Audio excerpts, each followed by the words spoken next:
Well, good morning, everybody, and Happy New Year. Y'all are joining me out here on the beautiful Lake Okeechobee. We're back out here on Harney Pond. This is the day before the full moon, and I'm out here with my dad. He's over there parking the truck right now. We actually came out here yesterday, did a little bit of fishing.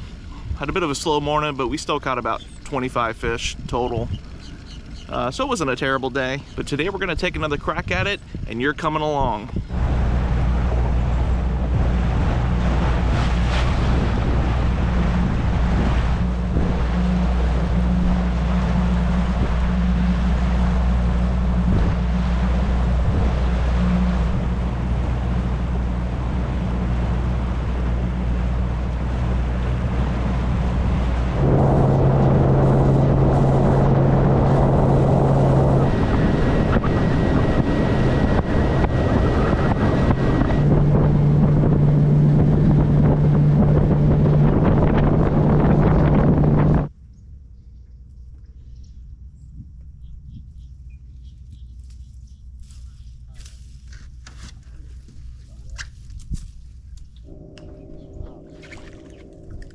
Nice Lamboni.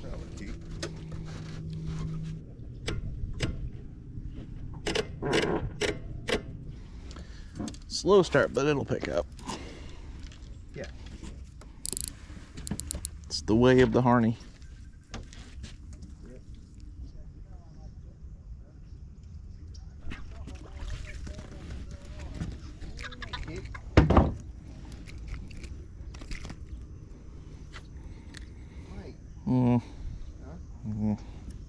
I'll measure him to say I did, but I ain't putting too much faith into that.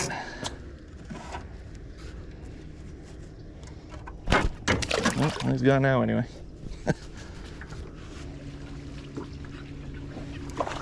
That's better. That's a better fish. There you go. Where'd he come from? Right in between there? Out of the woodwork. It's a nice fish.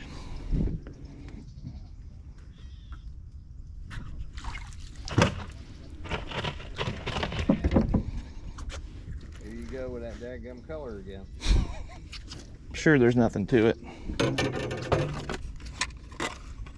I just dropped my jig in the same spot and hit it. Ooh, Raiders of the Lost Shart.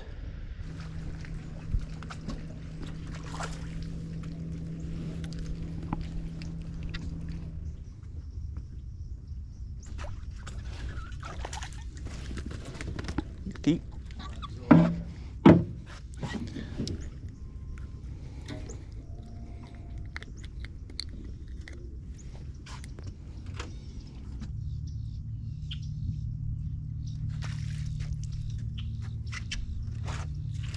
Little specky?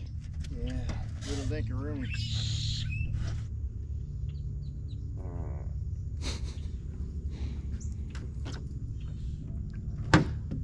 Pasta's coming back to bite you. Yeah, dinky.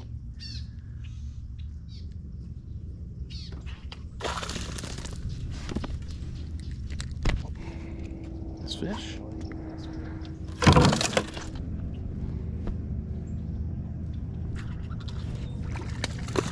Slamboni.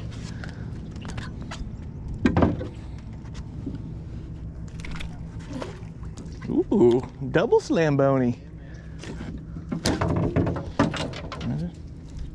Let me get you off. Dual skis. Yeah, man. Nice. Gotcha. That was on a Garland Electric chicken. electric chicken. A tubie. Yeah, man. Two-sticker. Yeah.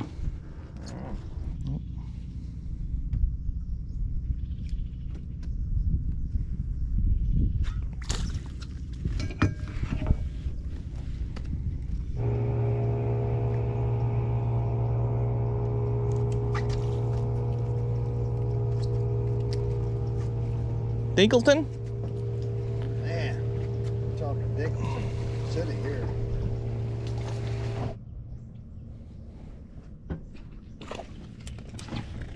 He should keep. I think so. Oh yeah, 10.5 ski. What you thinking for dinner tonight?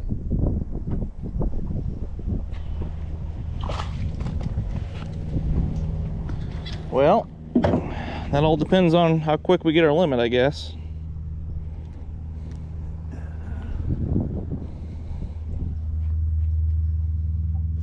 Let's fish. Was he in close to the shore or was he out further?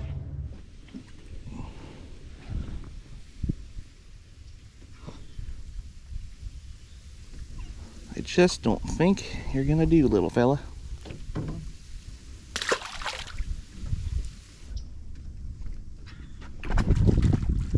A little bit better fish.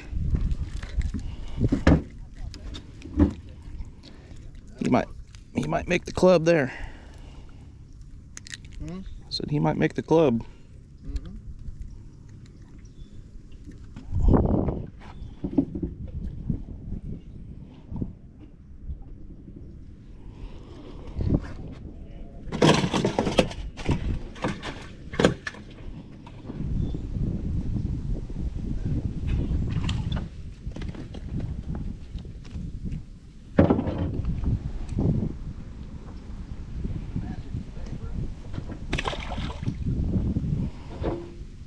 More magical if they had more size to them.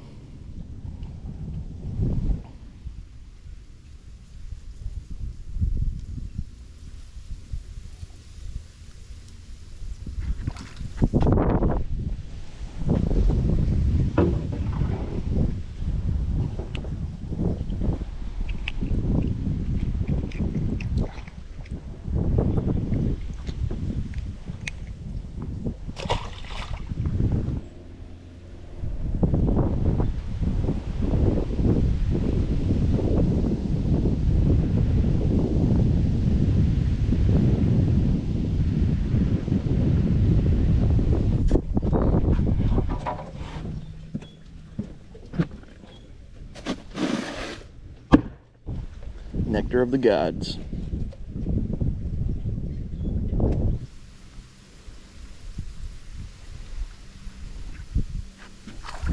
Yeah. Slam bony. Rigatoni. Chicharroni.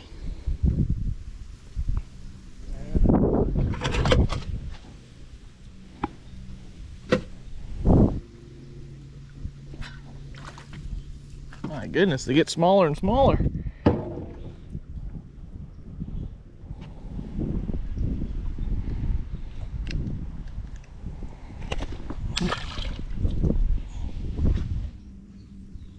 Well, it's going to be good then. Their two are getting together on it. Oh yeah, yeah. You won't find a better war movie than them two.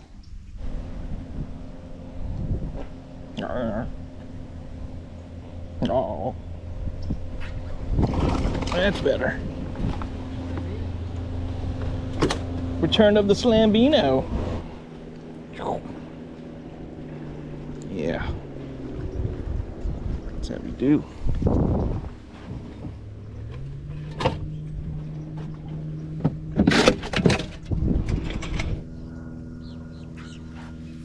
Oh, you would have kept.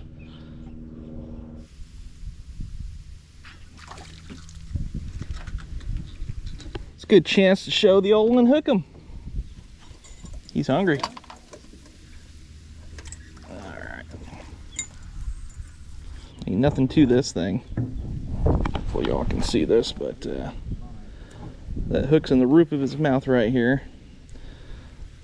So we're going to take the hook, put it in this little opening in this tool right at the back. And you can feel it click on.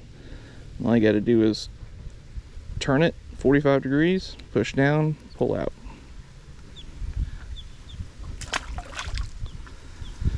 unHOOKum! Yes, sir. Oh my goodness. Oh. This is a good one. That was painful. So here is the unHOOKum tool.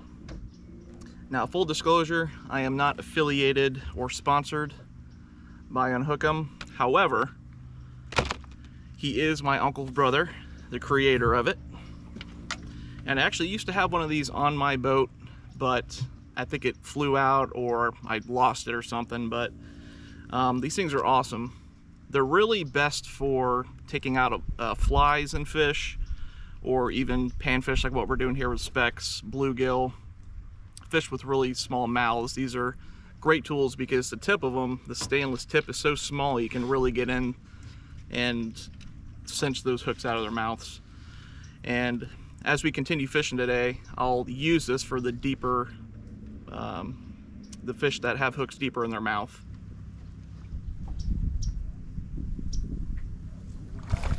Ooh, nice one. Yeah. That's high, huh? Unhook him? No, that just fell out of his mouth. That was an automatic unhook. That was.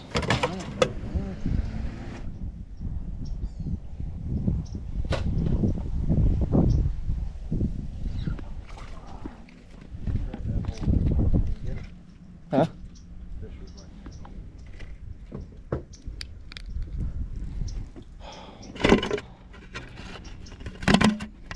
I realized you already had one.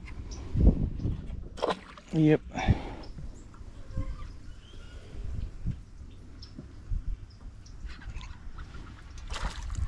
Slam bony.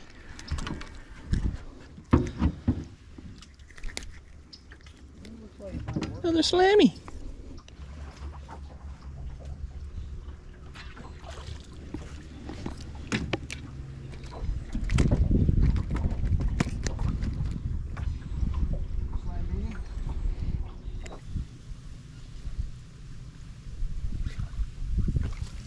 Ooh. Yeah.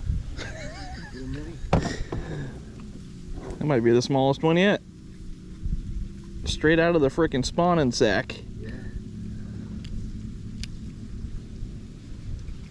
Oh yeah, little fella. I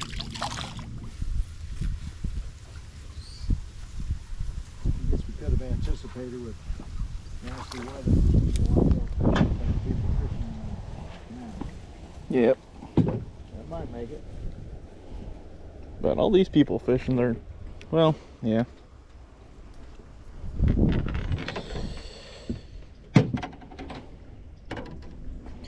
I don't know. He looks like a 9 3/4 to me, but we'll find out.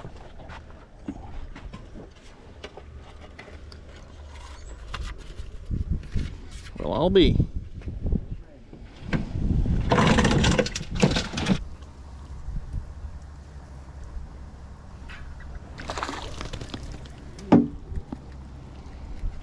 Pull that sucker right out, huh?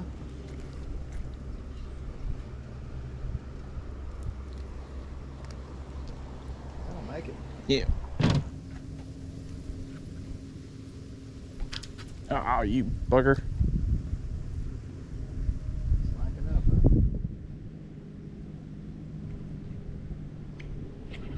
He came back.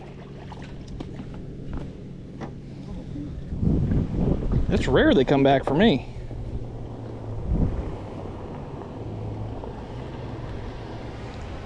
You dang Skippy, he'll keep. That's keep all day.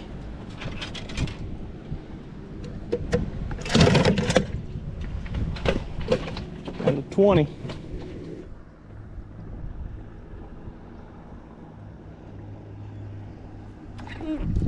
Damn, he freaking slammed it for a little baby. Just a little feller.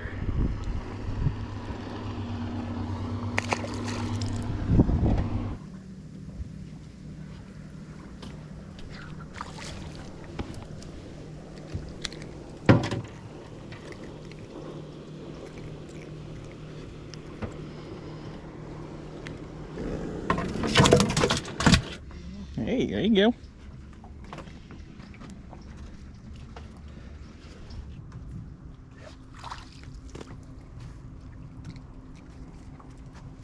Gotta work it slow. Don't you tell me what to do.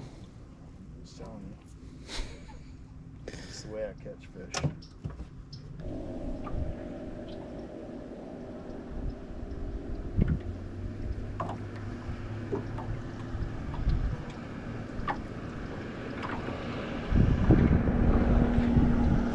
Here we go.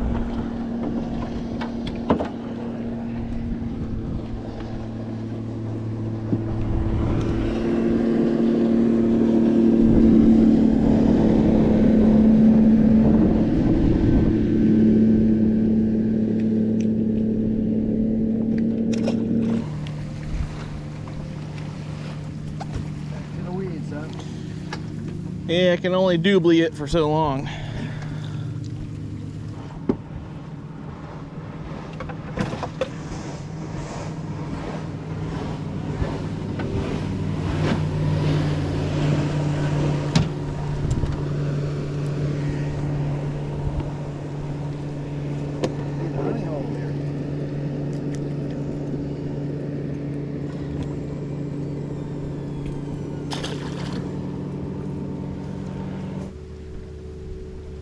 Didn't make the cut, huh? Nah, it didn't bother measuring him. You know that one would have made the cut. I didn't see much of him. I did. Massive, massive body coming out of the water. Yeah, 13-incher. Massive, at least.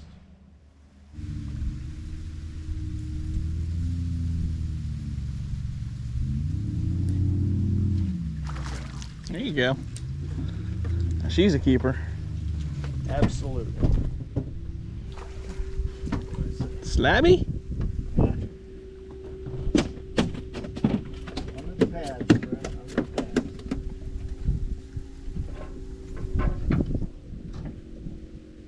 One green. Yeah, there we go. He was way in there. Yeah.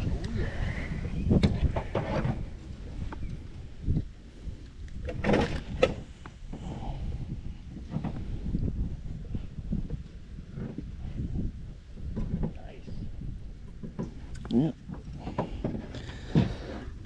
Yep, she was tucked way in there. Yeah.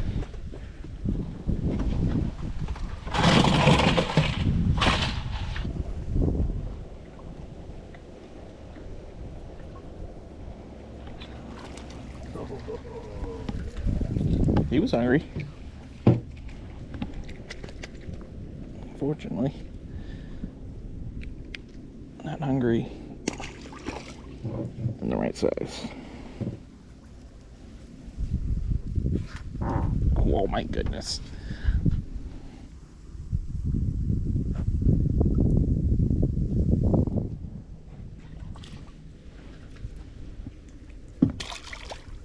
Good. Didn't want to take you off anyway. Let's see if I can squeeze on back here.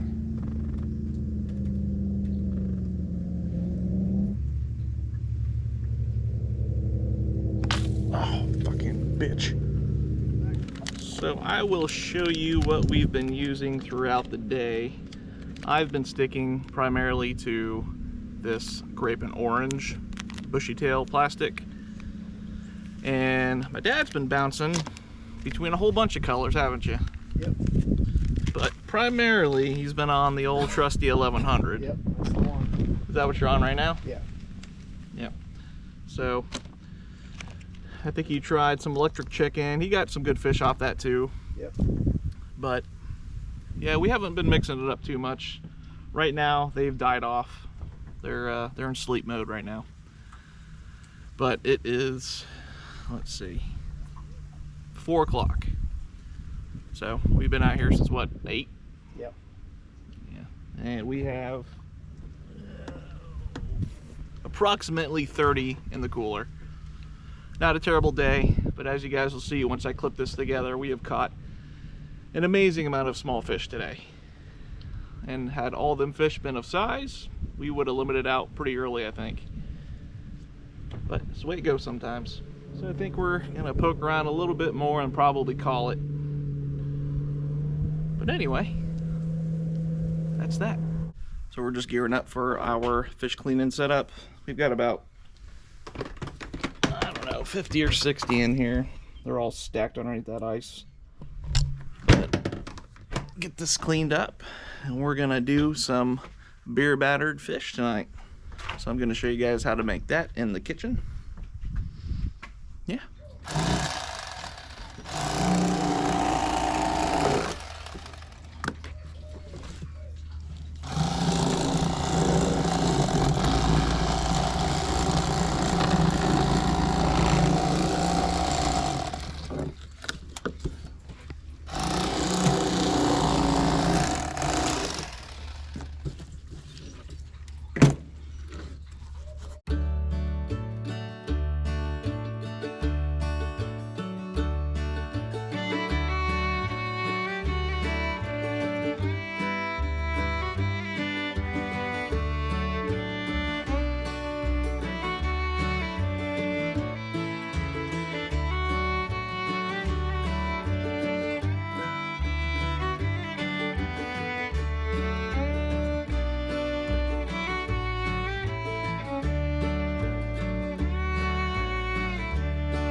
So I'm just running cool water over these fillets. Just kind of running my hands over them, make sure the scales are off. Any excess little bits like this you'll see in here, just little chunks of meat that get stuck to the cutting board, that get caught to the fillets.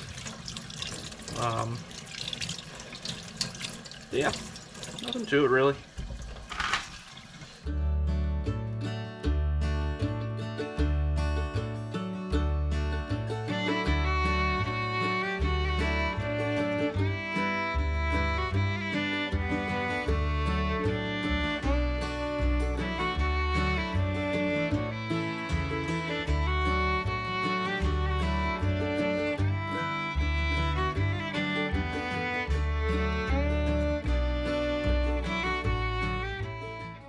Alright, so we're gonna start drying all these fish. So we got our huge batch of fillets here of about, what do you figure, 50 or 60 fish? At least 60. Yeah. So basically all you're doing here, we laid out some paper towels. You can also do this with a regular towel. But you're basically just kind of laying them all out. Single file. And technically you don't have to do this, but if you're vacuum sealing the fish, it is better to dry them off first. So that's what we're doing here. And I'll do this just a couple times so you guys can see, and then we'll go ahead and finish it up off camera. Alright, so we got them all laid out. So what we'll do here is just top them with more paper towels. And we'll kind of just pat them down like that. You can see that the moisture is getting wicked to the top there. So we got all these patted down. And if they're not too wet, you can sometimes reuse these. But so from here, we're just going to toss them into this pan. And then from there, we'll do the vacuum seal, which I'll show you guys in my vacuum sealer. I got a chamber one. My dad's got a food saver. Is that what it is? Mm-hmm. Yeah. So you don't need a super expensive one like what I got. The food saver ones work excellent as well. And again, guys, this is just our technique for doing this.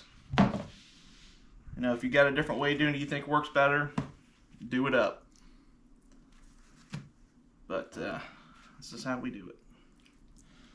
So, alright, so we got it all laid out here. I'm going to top it with some more paper towels.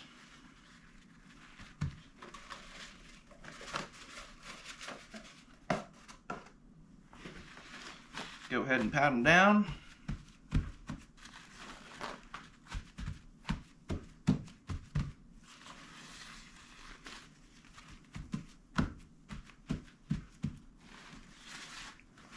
Alright. That's all there is to it, really. Okay, so we got our bag here, we got our fish, so we're going to go ahead and load up the bag with some fillets.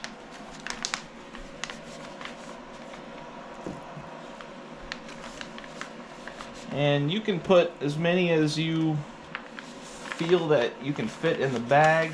I try not to go too heavy on them. You want to leave room around all edges. That way it gets a better seal. And I think that's actually pretty good there. There's some pretty good slabo fillets in there. Alright, so from here, you just kind of lay it in the chamber. And you want to make sure the top open end of your bag has no liquid or any fish remnants. You want it completely clear of any debris there. So you just kind of fit that in there, keep it taut, and lay it over the edge. And we're going to go ahead and lay down the lid. And on this one, all you got to do is hit auto vac and seal, and you can adjust the vacuum time and the seal time, but I already have it set to what I like, so.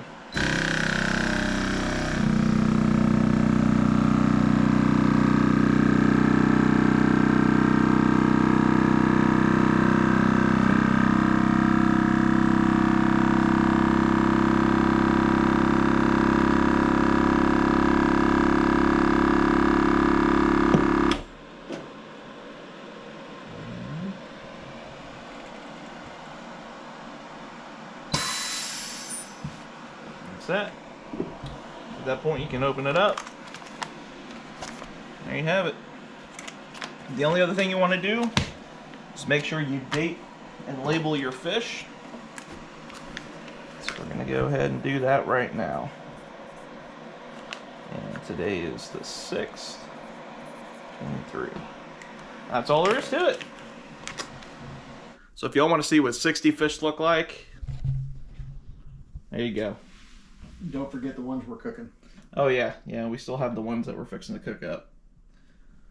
That's a lot of fish, y'all. Okay, so I'm gonna make a beer batter. All we have is Coors Light, so we're gonna make that work, which is fine. So what I have is a mixture of flour and this Zatarain's Crispy Southern, and then a little bit of mix of Everglades seasoning. And I kind of mix all that up with a fork into a bowl. And we're going to pour some beer in.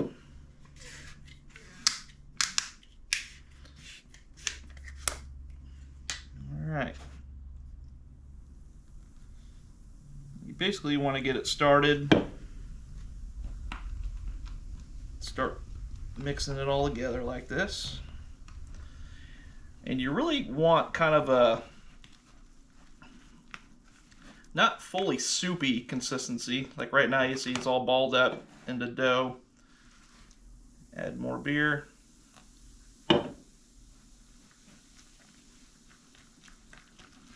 Just keep kind of mixing it in.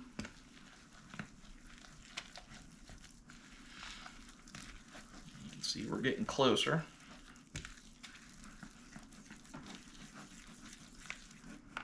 Getting better.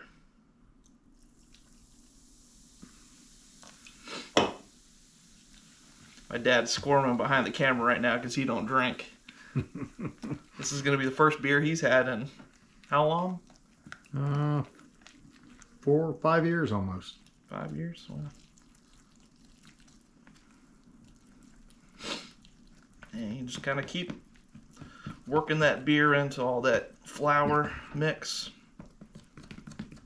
Now we're getting to the consistency that we want. But anytime you guys order fish and chips at a restaurant, it's usually a beer batter. It gives it that real thick, crispy coating.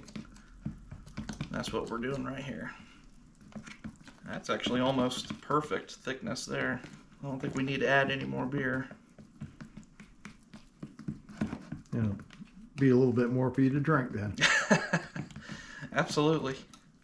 That's perfect right there. That kind of consistency. Because you don't want it too thick and you don't want it too thin. We got our fry daddy here ready to rock. We got this bad boy on 350 degrees. That's the ideal temperature for frying any fish. You just want to pick it up, let all that excess drip off.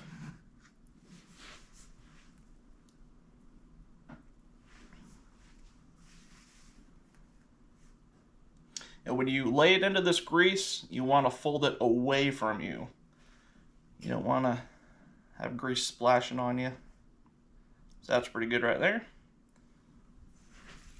And then just lay it away.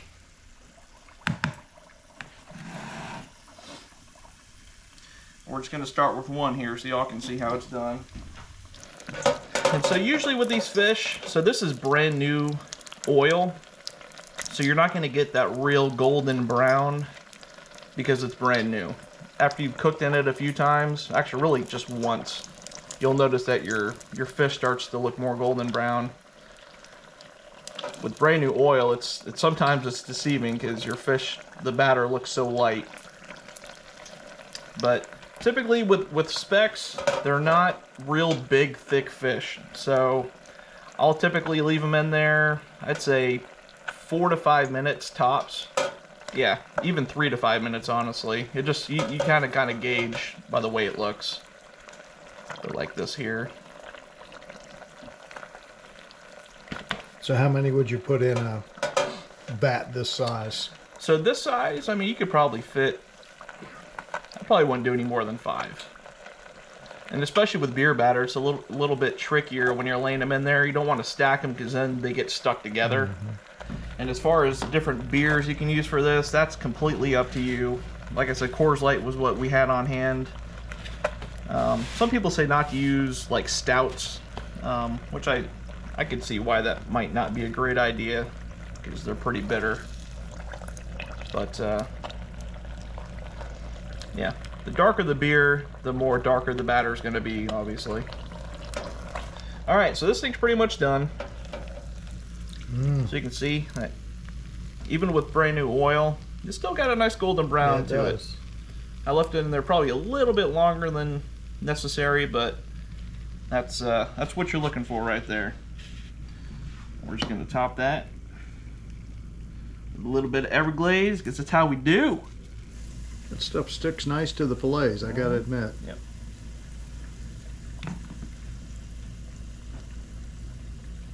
And there's another method that I usually do, which is with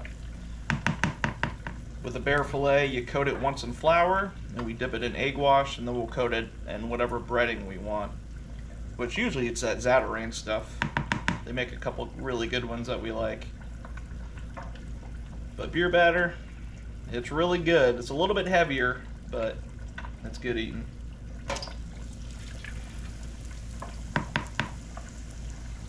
Actually probably just do 2 at a time on that. Some of these bigger fillets take up the whole fucking thing. Right.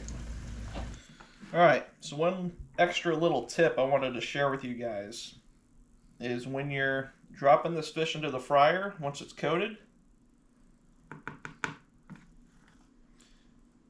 and you gotta let it drip off a little bit here, but when you do it, this is actually a little bit of Gordon Ramsay technique here, but it works.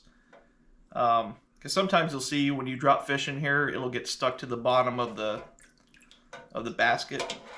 What helps prevent that? So we're pretty good there.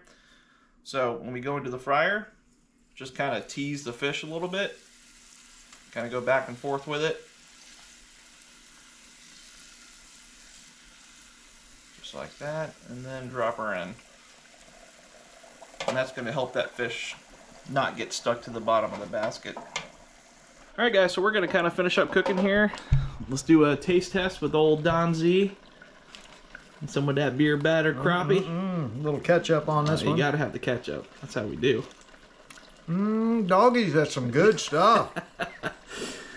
Alright. If my son DJ's listening, you'd be real proud of your brother, I can guarantee you. This is some damn good stuff. Yep. Alright guys, well I appreciate you watching. We're going to finish up cooking here and relax and call it a day.